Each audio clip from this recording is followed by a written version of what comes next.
sa vlog ko. Sige po, bye-bye. Saturdays, nandito po na naman kayo. And ito na naman yung panibagong vlog natin ang cooking show. Ayun guys, nandito na naman tayo sa aking show kung saan Hello mga kabsaters and welcome back to my channel. Ayan. So ngayon, magluluto na naman tayo ngayon ng isang pinaka-twist ko na beef caldereta or caldereta baka. And yung yung baka ko guys, pinapakuluan ko muna siya 10 to 20 minutes para naman malambot siya. And tips ko lang po, lagyan nyo siya ng lagyan nyo siya ng tinidor para at least yung mabawasan yung pag-ano ng tigas niya para madali itong malambot. So ayan guys, so yung tip ko. And yun na nga guys, start na natin guys. And ang lulutuin natin ngayon is ang calderetang baka o beef caldereta. Ayun na nga, ito yung mga ingredients natin. Meron tayong bawang, sibuyas, luya, and nilagyan ko rin siya ng bell pepper, maliit lang, nilagyan ko lang siya, and then carrots, and potato or patatas. So, ayan guys. Lalagyan ko rin siya ng Eden cheese sa ibabaw. Mamaya papakita ko sa inyo guys, mga kabsaters. And bumili ako ng tomato paste, Del Monte, maliit lang. And hindi ko sure kung lalagay ko ito lahat. And then, ang mamasitas, caldereta, spicy sauce mix. Pero, ilalagay ko to after ko nang mailuto or after ko siyang matimplahan ng kasi hindi to pwede sa baby ko, kaya ilalas ko na lang to siguro. And yun lamang guys. And yun pala, update ko dun sa beef caldereta. Pinapakuluan ko muna siya guys, 5 to 10 minutes or 10 to 20 minutes para talagang malambot siya guys. And yun na nga, let's start the cooking time. 4, 3, 2, 1. So ayan guys, isa-check muna natin siya.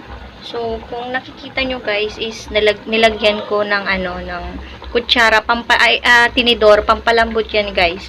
Tips ko din pala sa inyo, pag nagpapakulo kayo ng mga baboy, ganyan, or lalo-lalo na yung baka, maglagay kayo, mga kabsat, ng tinidor para lumambot siya, okay? Lumambot siya ng madali siyang malambot. So, i-check natin siya guys. Ayan yung tinidor.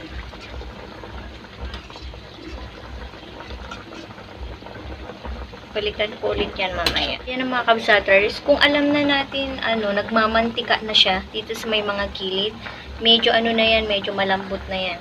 Then, chinek ko naman siya, mga kabsaters.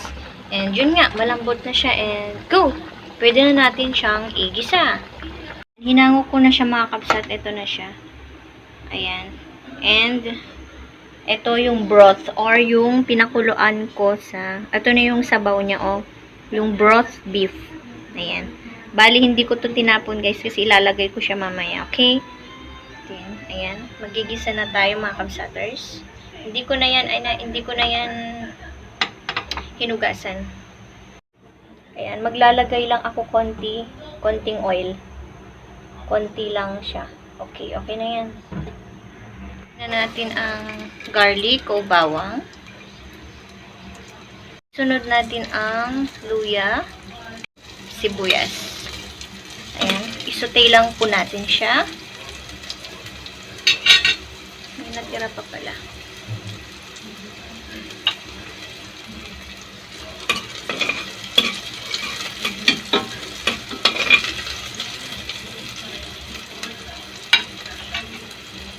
Pwede na natin ilagay yung ating baka.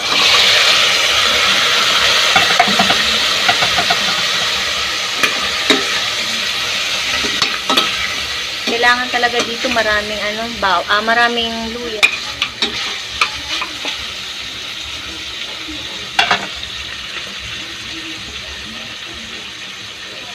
So ayan, antayin lang natin siya medyo magtuyo konti. Babalikan ko yung guys. muna natin. There's itong mga carrots, potato, and then bell pepper. Ay, iba ko to guys, ha? Ayan, iaano ko siya, ipreprito ko muna siya guys, para hindi siya madaling mapanis, okay? And then, ayan guys. Magprito tayo. Iprito ko lang yung, carrots, and potato. So, ayun mga kabsaters, medyo mainit na, ilagay na natin tong carrots. May tubig pala yun.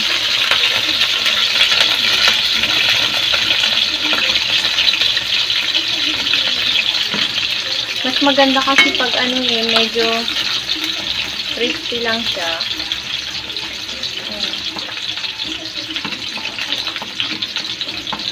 Maganda kasi pag piniprito yung gulay niya, kaldereta, para siya, hindi madaling mapanis yung kaldereta nyo guys.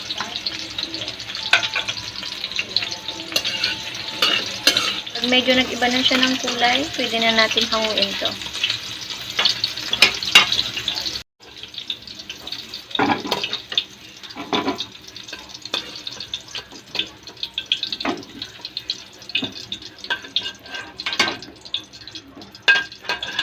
Next na natin yung patatas.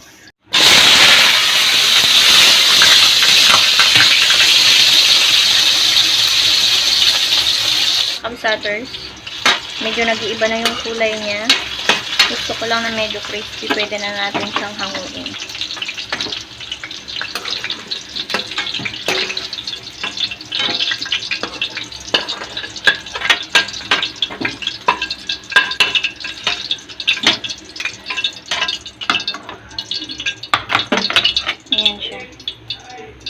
Isunod na natin yung bell pepper.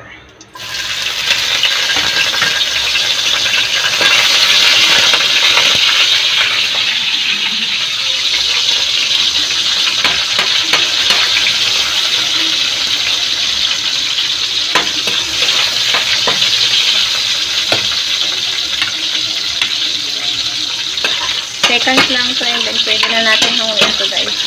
Okay na yun. And ito na siya mga kabsat. Bali, frinay ko na yung bell pepper, potato, and carrot. So, lagay na natin dito. That's it. Pang last na to, ilalagay ko to pagkatapos ko igisa yung Mga kabsaters, medyo nag-crispy na siya. Ilalagay ko na tong tomato paste. Mas maganda kasi guys, pag medyo konti lang yung sabaw nito, yung talagang siya, yung tuyong-tuyo, napakasarap. Pero nasa inyo guys, kung gusto nyo ng medyo na kaldereta. Ayan, ilagay na natin yung kulang ako ng ilalagay ko na tong itong soup. Ayan siya guys, yung soup kanina na pinagpakuluan ko. Nakalimutan ko palang ilagay guys. So, idagdag ko na to.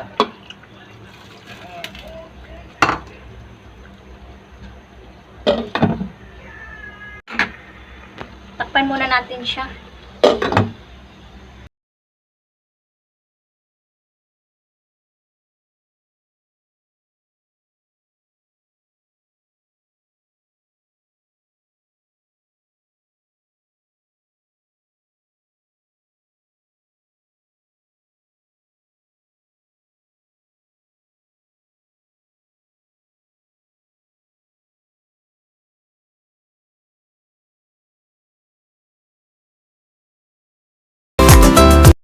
Ayan, bubuksan na natin mga kabsaters. So, there we go. Ayan. Grabe yung kulo niya, no? Ayan siya. Kung napapansin nyo, nilagay ko pa rin yung tinidor dyan. Para at least siya pa yung ilalambot niya, diba? Para masarap na masarap talaga siya malambot. Pwede na natin ilagay itong gulay. Ayan, guys. Kung tinatanong, kung napansin nyo, kung tinanong,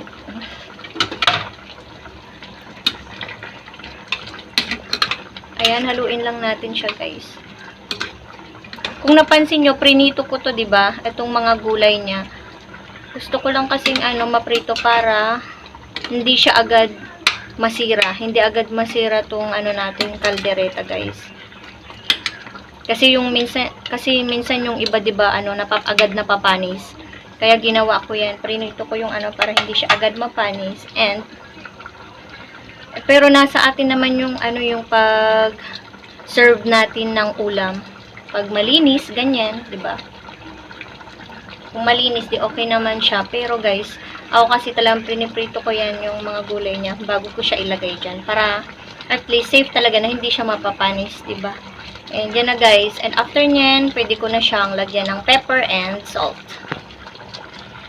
Mga kapsaters, maglalagay na ako ng salt. Konting salt. Ayan.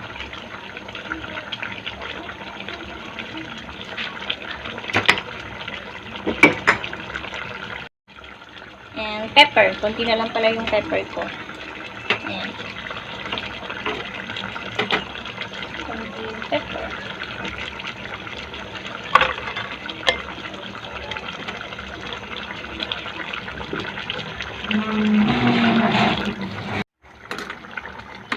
And ayan na siya guys. Bali pinapaano ko lang siya.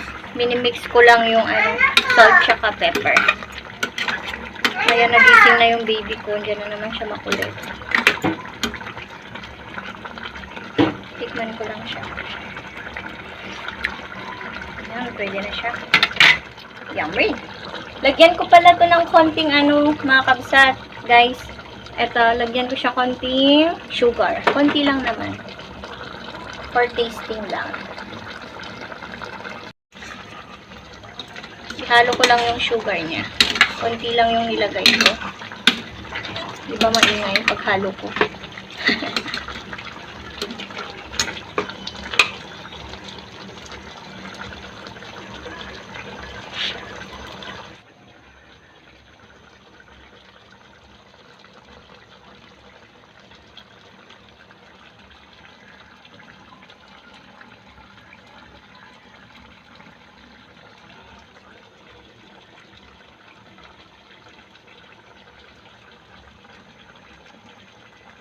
Ayan na siya mga kabsaters, 'di ba? Medyo na siya, tuyong-tuyo na. Ayan. Kung napapansin nyo, nilas ko tong Mamasitas spicy sauce mix kasi nga 'di ba binukuran ko yung baby ko ng sabaw dito. So, lagyan ko lang siya konti.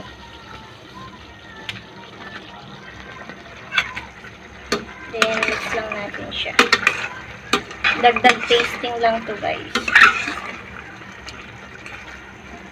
For spicy caldereta.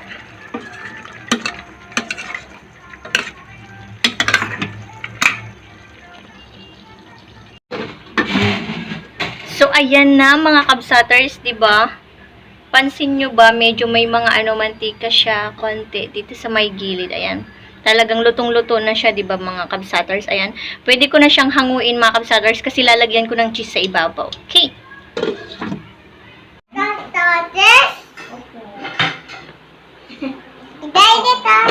Lalagay ko lang siya mga kabsaters. Ayan na siya. Oh, there we go. Ito na ang aking beef caldereta. Ito na siya. Ano siya? Kailangan ko ng ganito para i-ano na natin ang aking cheese. Ilalagay na natin ang cheese pang toppings. Tinatawanan ako ng baby ko, mga kabsaters. Ayan, lalagay na natin ang toppings. Toppings? Opo. Toppings Toppings na cheese. Dati yan! Opo. Hi guys! Hi guys na! Opo, sige Hi guys!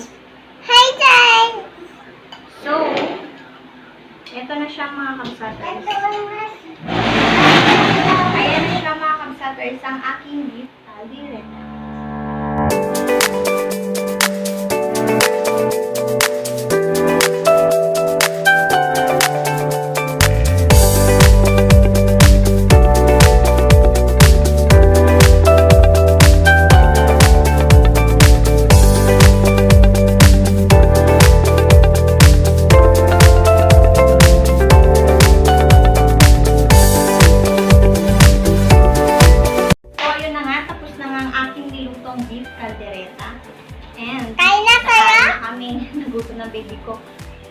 maraming salamat po sa lahat ng na nagsuporta sa akin dahil naka 1K na po tayo and still counting pa rin ang ating watch hour. Maraming salamat. Comment down below po kung ano po yung mga gusto nyong recipe or lulutuin ko para sa mga please. So, ayan, maraming salamat po. And don't forget to subscribe and click the notification bell para ma-notify kayo sa aking mga next video tips, travel or cooking vlog like this. So, maraming salamat mga kabsakers and yun lamang po. Bye! Like a Hellcat.